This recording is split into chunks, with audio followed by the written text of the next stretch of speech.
Hi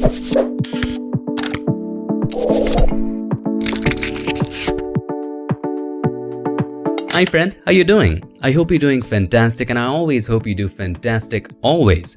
So in this lesson we're going to be talking about saturation and vibrance. They both kind of seem to do the same thing, so we will understand the difference between them as well. And the difference is drastic. We have to understand it. Now, remembering a previous lesson we did on hue saturation, remember the hue saturation adjustment that we talked about? Well, in that lesson, what did we learn? Hue is what color, saturation is how much color. So what does saturation do? It basically boosts or reduces the amount of color in an image. But what does vibrance do then? It is similar, but how is it different? Let's do a few experiments to understand what vibrance is. Back in the brilliant world of Photoshop, and I have something prepared for you. So for the first example, we have 3 boxes. Now keep in mind, all of these 3 boxes have the same brightness but different saturation. First, we will test how vibrance affects each saturation level. So if you look at it closely, if I double click on the thumbnail, you will notice that with the first box, the saturation is 25 and the brightness is 50%. Alright, with the second box, brightness is the same as I told you before. It's 50%, but the saturation changed to 50% as well. With the third box, the saturation is at 75% and brightness is the same. So we can say, let's create a brand new layer. Let's write it down just for our convenience. This has a saturation of 25, this one 50, and this one 75. Alright, now let's go ahead and add a vibrance adjustment layer. So click on the adjustment layer icon and then choose vibrance. And we're going to increase the vibrance all the way to the right hand side. Now let's test it. Now these are the old values. So if I write it down, these are the old values. What would be the new values? Well, let's go ahead and check. So if we open up the color picker, now the new value is, if you look at the saturation value, it is 35. Okay, in this case, it is 35. Now these are the new values. For the second one, it is 67. So let's write it down, 67. I changed the color, so please don't mind that. The third one is 91. If you look at just the saturation value, let's write it down, 91. Now, what is the difference between all of these? So this is 10 right here. This is 17 right here. And this must be about 16-ish. All right, it is 16. Okay. Now, the thing that we need to see here is not which one is the highest. That would be a little skewed way of looking at things. The thing that we have to focus on is how much percentage increase there is in saturation. So in the first case, with low saturation levels, in the second case, it is from 50 to 67. What is the increase? It would be 67 minus 50, which is 17 divided by 50. So let me quickly do that. 17 divided by 50 into 100. That would be about 34%. And in the third case, it would be 16 divided by 75 multiplied by 100. So it is about 21.3%. Did you notice something here? As the saturation increases, so this is medium saturation and this is high saturation. It's a little difficult to write with the tablet. Anyway, so as the saturation increased, the percentage decreased. As the saturation in the colors increased, the percentage increase in the saturation decreased when we apply vibrance. So what does this tell us? Vibrance enhances the color of low saturated areas. Any area which is muted, it enhances the color of that more as compared to areas which are already saturated. So let's say in a scene, you have a car which is very saturated, and we'll look at this example later. A car which is very saturated, right?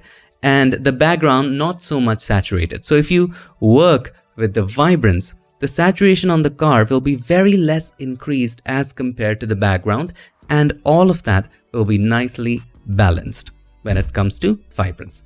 Let's look at another example. In this case as well, I have 3 cubes again, and if you look at the first one, this has a brightness of, whoops, I changed it accidentally, don't mind it. The first one has a saturation of 10. I've gone a little extreme here. The saturation of 10, brightness 65. Now brightness is the same across all of these. The second one is 50, and the third one is, look at it closely, it's 90, right? It's a little extreme, so let's see if our theory holds true. So here again, I'm gonna write the original values. This is 10, this is 50, and these are the saturation values, and this one is 90. If we go ahead and create a vibrance adjustment layer and increase the vibrance all the way to the right. Now let's look at what the new values are. So if you look at the new values again, the saturation now is 20. So look at it from 10 to 20. For this one, it is 74, and for this one, this is 98. So 74, 98. Look at it again. So this is again from 10 to 20, the difference is 10. The difference between 50 and 74 is 24, and 90 and 98 is 8. Again, if you look at the percentage, this is again 100%. This one would be 24 divided by 50 into 100. That would be 48%.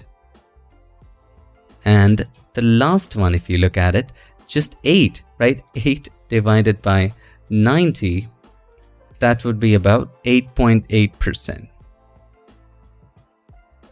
Our theory still holds true, and that is, as the saturation increases, the effect of vibrance decreases. So muted colors will be saturated more as compared to more saturated colors. Make sense now? Now let's look at how saturation handles it. So we learned with vibrance, it increases the saturation of less saturated areas more and more saturated areas less. But with saturation, I'm not going to give you a spoiler alert. Alright, let me just delete this. I was already experimenting before. Here I have the same brightness again. If you look at it, the brightness is 65. The first one is 10. The second one is 20 in saturation. And the third one is actually 40. So I've chosen low saturation values because we'll be increasing saturation, and saturation is kind of pretty heavy handed on these. So let's go ahead and create a brand new layer and let's name in the original values. So this is 10, 20, and the last one was, I guess, 40. Second one was 20, just confirming. All right, 40. So these are the original values. Now, if we create, again, a vibrance adjustment layer, inside of that there is saturation. So I'm going to add a saturation of, let's go for 50% or 50 value. All right. Now let's test in the new ones. So now the saturation here is 15. All right. Keep that in mind. It is 15. The old one was 10. The new is 15. In the second case, it is 29. Okay. And the third one, take a look at it. It's 58. Just look at the difference. So this is 5, this is 9, and this is 18, right? Can you spot a similarity in all of this? No? Let me share with you the percentages first. So this is 50%, right? Clearly 50%. If you look at this one, it is about 45%. So can we say both of these are close or probably the same? Wait for it. So the third one is 18 again. I think it would be 45 again. So 18 divided by 40. Yes, it would be 45% again. All right. Did you notice something? When you work with saturation, no matter what the original saturation is, it treats every pixel equally. it increases the saturation of every pixel equally. So therefore, it is 45% across. Now you might say, Unmesh, but this is 50%. Actually, it is 45% because if you increased it by 45%, the original value would be 14.5, right? Which is rounded off to 15. Because if you look at the hue saturation area, there is no decimals allowed here. So that is actually rounded off to 15. Therefore, it is also, you can say that this can be 45%. So it's 45% across. It clearly shows you that saturation treats pixels equally. All right. Whereas vibrance does not. It increases the saturation more of the area which is less saturated and less of the area which is more saturated. Let's look at how it treats different brightness levels but with the same saturation value. So we have the same saturation level across all of these three. So for the first one, if you look at it, the saturation is 50, brightness 30. The second one, brightness 60, and the third one is brightness 90. Okay? Saturation is 50 across all of these. Now, let's create a brand new layer. So if we write the old saturation value, which is the same across, you will look at the difference. Now, brightness is, the first one is B values. Let me just write it down. Let me write a proper B actually. So, the first one is 30, the second one is 60, and the third one is 90. Now, saturation values are the same across. Now, let's create a vibrance adjustment layer and increase the saturation right here. So I'm going to increase it to about, what do you think we should do? Let's go for about 25. Okay. Now let's look at the new saturation values. For the first one, the new saturation is 60. The second one, it's 61. The third one is also 61. So it's about the same. Look at it. 60, 61, 61. Look at it. Just a little bit difference here and there will be there, but basically it's the same. So again, it just proves that saturation increases the saturation of every pixel equally. It treats every pixel equally, whereas vibrance does not. Also in vibrance case, let me just decrease the brightness of this one from 30 to 10 so that it becomes more clear. Let's go a little extreme here. So for the bright one as well, it's already 90, which is extreme. Let's test the vibrance now. So I'm going to increase, instead of saturation, let's increase the vibrance all the way to the right hand side. Now let's test the new values of saturation. So old values, we know it was 50. Let's look at new values. For the new values, the saturation for the dark one is 59. This one is 75 and the third one is 69. So 59, 75 and 69. Now, because the old saturation values were the same across the board, we can clearly say, we don't have to take out percentages, we can clearly say that when we are working with vibrance, the midtones are focused. Okay, two things. With vibrance, the less saturated areas are boosted more, and also the midtones are preferred and boosted more. So that is vibrance. Whereas saturation, again, treats every pixel equally. So I hope by now the difference between saturation and vibrance is clearer. Let's look at some real world examples. So as we talked about before, there is a car in a background. Now the background areas, some of the areas are less saturated than the car.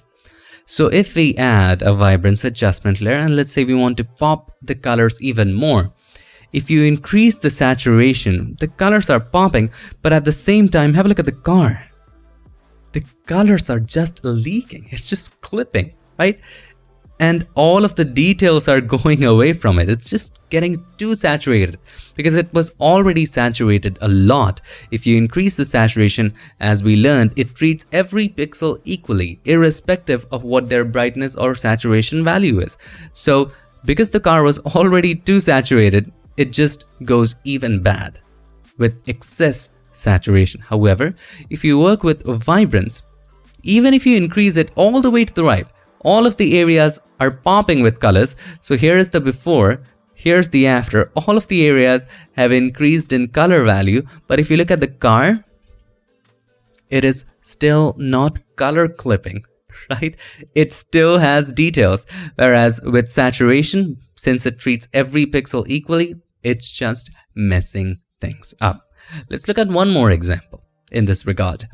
Again, if we create a vibrance adjustment layer, take a look. If we increase the saturation, it just, adds that punch. I love this, but it's also messing up the skin tones. Look at the shadow areas. It's also treating the shadows equally as the midtones and the highlights. So shadows also have too much color in them, and it looks absolutely unrealistic and not really fine. If you increase the vibrance, however, see how natural this is? As we learned, it focuses more on midtones, so therefore the shadow areas are not much boosted in this case, and it looks way more realistic. Now you might ask, Unmesh, this is a nice way to boost the colors, but what about the time where we learned about saturation mask in the hue saturation lesson? What is the difference between that and vibrance? Well, both of them create slightly different results, and it depends on image to image as to which one will look good where. So you would have to test both and check which one works great for you. Sometimes one of them works better than the other. There is no specific that this one is the best. Either one of them can be the best depending upon your situation, image, and your taste. I hope this video was helpful. I hope this is more clearer with you now as to what are the differences between saturation and vibrance.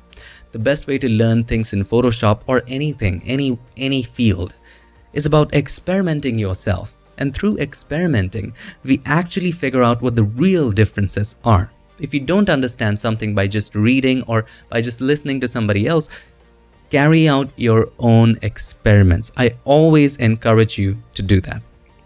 Thank you so much again for watching this video. I'll see you in the next lesson. Till then, stay tuned and make sure that you keep creating.